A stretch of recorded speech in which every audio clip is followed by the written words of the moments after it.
Ayan, tinalo may baby. Hi! Nalak mo na? Nalak ko. Pag ilalak mo Eh, siya. yung bintana natin. Nakasarap. Go, go, go. Ay, sige po. Cloudy, ayos ah. Ha? Ayos ah. Cloudy. Cloudy. Shh. Cloud. Hello?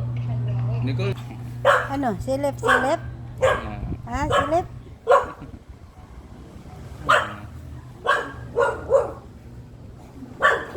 Yes.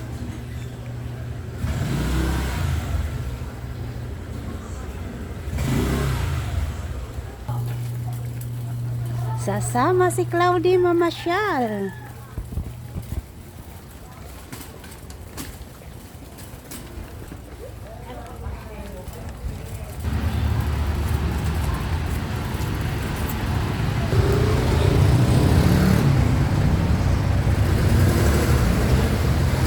Hi guys, good afternoon. To this video is punta kami ng Quezon City at doon kami magkain ng hapunan dahil birthday ni GR ngayon, September 14.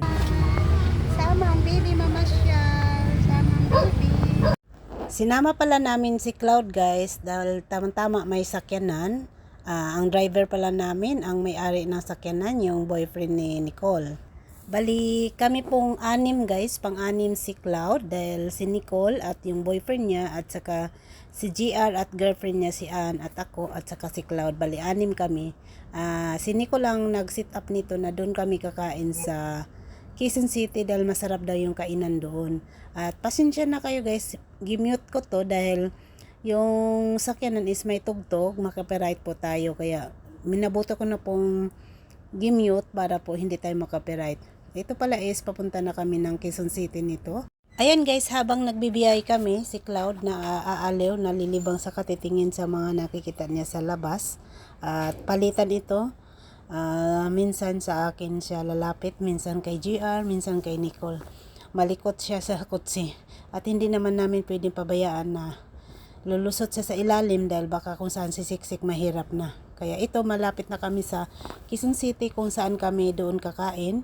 At first time ko makarating dito sa restaurant na to dahil lang nakapunta lang dito is sila Nicole at mga classmate daw niya.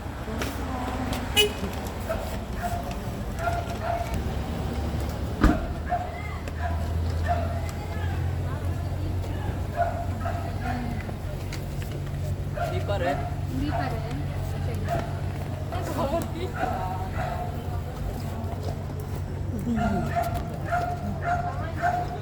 Yun na?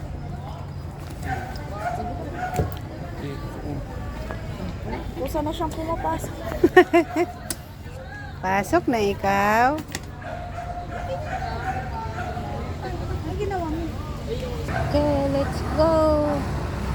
And guys, dito na kami sa may Quezon City. Dito kami kakain ng hapunan.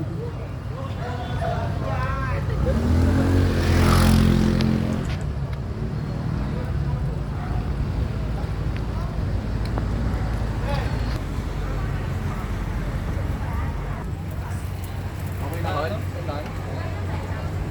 Ano? Thank you. Dito to?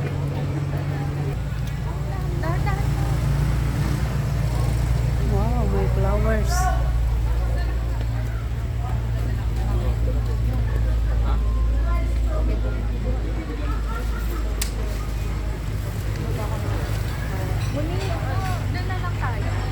Ito na pala guys ang restaurant kung saan kami kakain ng hapunan at habang naghihintay kami ng kung saan kami na lamisa, dito kami nagwi-waiting. Bali dito pala lahat maghihintay. Ay bebe, saan ikaw bebe?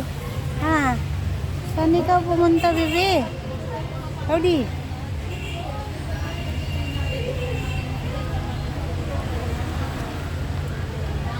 Papasok na pala kami sa loob guys dahil may bakante na daw kung saan dapat kaming uupo. At mute ko ulit to dahil ang daming tugtog na makukuha sa aking video. Baka makapiright tayo kaya mute muna natin. Sana pag upo namin sa loob is wala sanang malakas na tugtog para hindi tayo makapiright. At ito na nga guys, nandito na kami sa loob at umorder na sila Nicole kung anong orderin na pagkain. At tinanong ako nito kung anong pwede kong order na pwede sa akin. Sabi ko, pwede ako basta wag lang mamantika at yung matatamis at maasim dahil nga itong time na to, ito na yung start na may iniinom ako na gamot dahil nga sa acidic daw ako kaya bawal na sa akin yung mga inumin or mga matatamis or ice cream kaya dito ang in-order ko talaga is tubig na lang talaga. In-orderan ako ni GR ng shake na strawberry pero medyo matamis din kaya ang ginawa ko binigay ko rin kay GR dahil umiwas na nga ako. Ito nga ang tubig niya may lemon konti pero okay lang yun kay konti lang naman. At bago dumating ang pagkain namin, binigyan mo na kami pasiunang pagkain. Ganito pala sa kanila habang nagwi-waiting ka ng pagkain, may ibibigay sa iyo na kakainin mo muna parang hindi ka maiinip habang naghihintay ng order dahil yung order pala dito is sa kanila lutuin pag orderin mo na.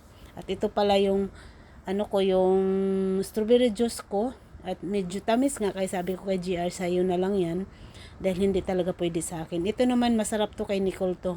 May ice cream siya. Hanggang tingin na lang talaga ako guys dahil bawal nga ako sa lalo na itong kape na to bawal ako. Maraming bawal sa akin kaya yun, pinili ko lang ang pagkain na pwede kong kakainin.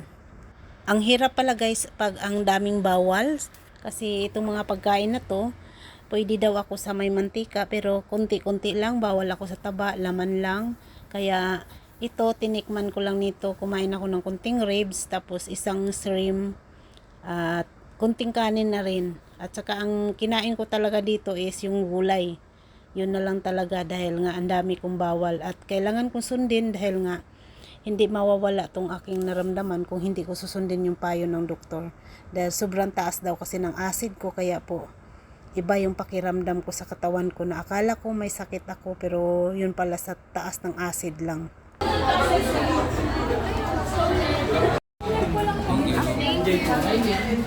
Pag may mga sila dito. Ma'am Nicole, right?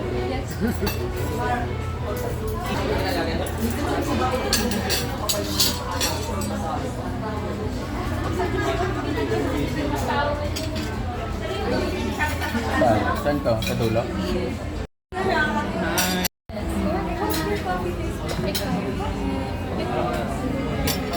Pinili ka pa naman. Natatak. May lipat.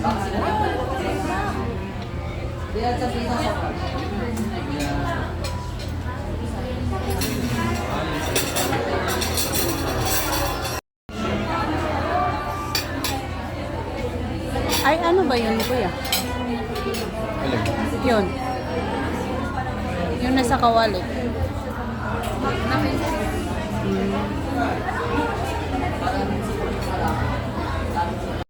Pagtapos pala namin kumain guys, lumabas na kami at napag-isipan naming maglakad-lakad muna para matagtag yung kinain namin at napag-usapan namin na pupunta kami sa bahay ni Kuya sa Big Brother House dahil sa sunod kanto lang daw yung lugar na yun at tamang-tama, first time ko rin ako makarating doon kaya sabi ko sige pupunta tayo doon, maglalakad tayo.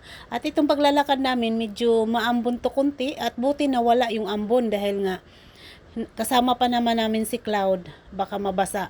Dahil iniwan lang namin yung kotse kung saan naka-parking dahil nga mahirap magdala ng sakyanan kung dalhin pa namin doon sa bahay ni Kuya sa Pinoy Big Brother House. At yan, naglalakad na kami dito. At pagdating nga namin sa Pinoy Big Brother House, mayroon palang iibik guys. Kaso lang, last gis pa daw, kaya minabuti na lang namin na hindi nahintayin. Bali, nagpipicture na lang kami dito guys, kasi nga, medyo marami na, may mga tao na rin nag-aabang kasi eviction nga daw tong araw na to at kaso alas 10 pa ng gabi, kaya ang ginawa ko na lang, nakipicture na lang ako sa view ng bahay ni Kuya. At pagkatapos na isipan na naming bumalik na sa sakyanan dahil baka biglang umulan, mababasa kami lahat at kawawa naman yung pusa pag nabasa.